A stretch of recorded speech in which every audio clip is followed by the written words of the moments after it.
An atom bomb destroys or injures in three ways: by blast, heat, and radioactivity. The blast of an atom bomb is its most important destructive agent. In Japan, whole buildings were flattened by its force. However, many buildings of sturdy construction, even though close to the explosion, remained standing. The principal dangers of blast are flying glass and debris, the fires it may start, and the danger of being crushed in collapsing buildings. The atom bomb destroys by heat. People caught in the open as far as 2 miles away suffered flash burns. Yet, protection could have been easily achieved. Here, a bridge post and rail shielded the surface behind it. Any solid material afforded similar protection. The third weapon of the bomb is radioactivity, thrown off at the instant of explosion. However, the majority of people exposed to radiation recovered completely, including a large percentage of those who suffered serious radiation sickness.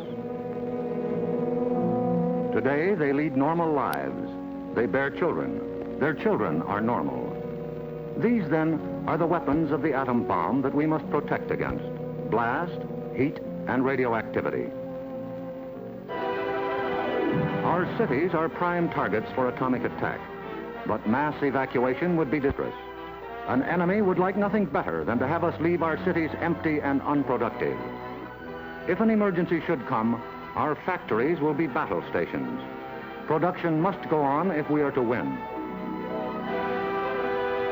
Our offices and homes will also be posts of duty, not to be deserted. With the knowledge of the first atomic explosions to guide us, our chances for survival will be far better than those of the people of Hiroshima and Nagasaki, if we act on our knowledge and are prepared. The first job is to look over your own home for shelter possibilities. If you live in a private home that is well built, the cellar is the safest place to be. The lower you get, the more barriers there are likely to be against blast, heat, and radioactivity. Select the basement wall nearest the probable target area of your city. If the house is blown over, it will most likely fall away from this wall. If you have a workbench or strong table big enough to get under, move it into your shelter area near a wall or strong supporting column. If the time comes when you actually have to take shelter, lie under the table.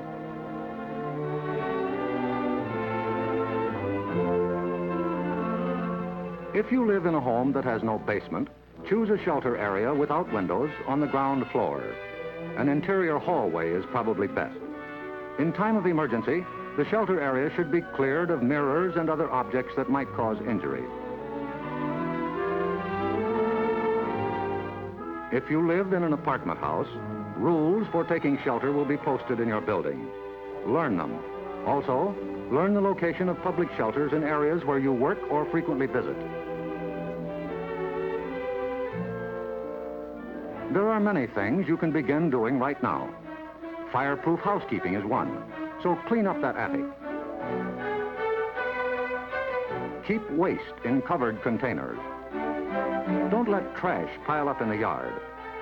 Set aside a small supply of canned goods. They're safe from radioactivity. Have a good flashlight on hand. Electric lights may go out. Keep a first aid kit and learn how to stop bleeding. Make a habit of keeping a bottle of fresh water handy. A radio will be important for receiving vital instructions. Finally, prepare the shelter area and collect all necessary shelter equipment.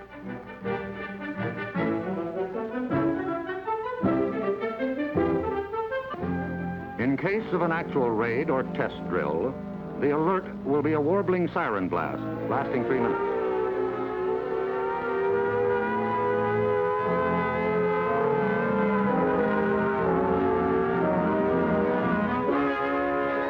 Once you hear this, act fast.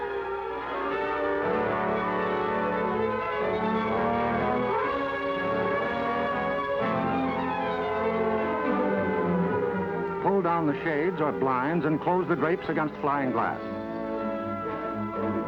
Turn off the burners of your gas or electric stove.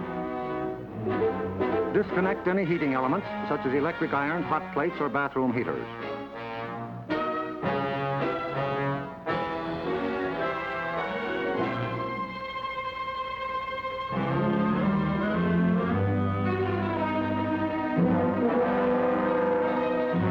Close all outside doors, but leave them unlocked.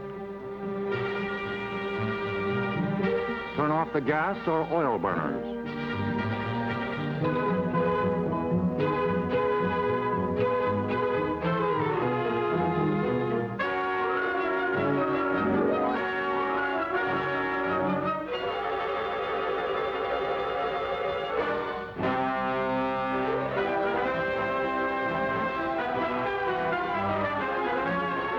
Taking shelter may be a race against time, even when you have some advance warning.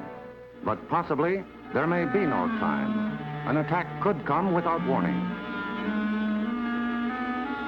The sky would suddenly light up. If a doorway is right at hand, use it. If the nearest shelter is more than a couple of steps away, fall to the ground immediately. Flying glass and debris are immediate dangers, so stay where you are until you're sure it's safe to move.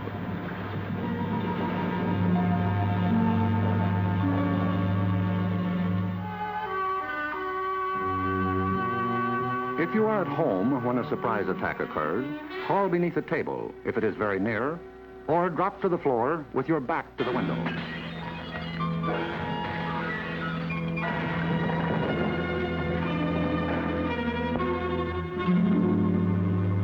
The immediate danger is over in about a minute, unless the explosion occurred near the ground or water. In this case, radioactive materials are trapped in the particles of dirt or water thrown up by the explosion. When these particles fall back to Earth, they may be dangerous. So get indoors immediately after a ground-level explosion. Cover broken windows against radioactive dust with blankets or cardboard.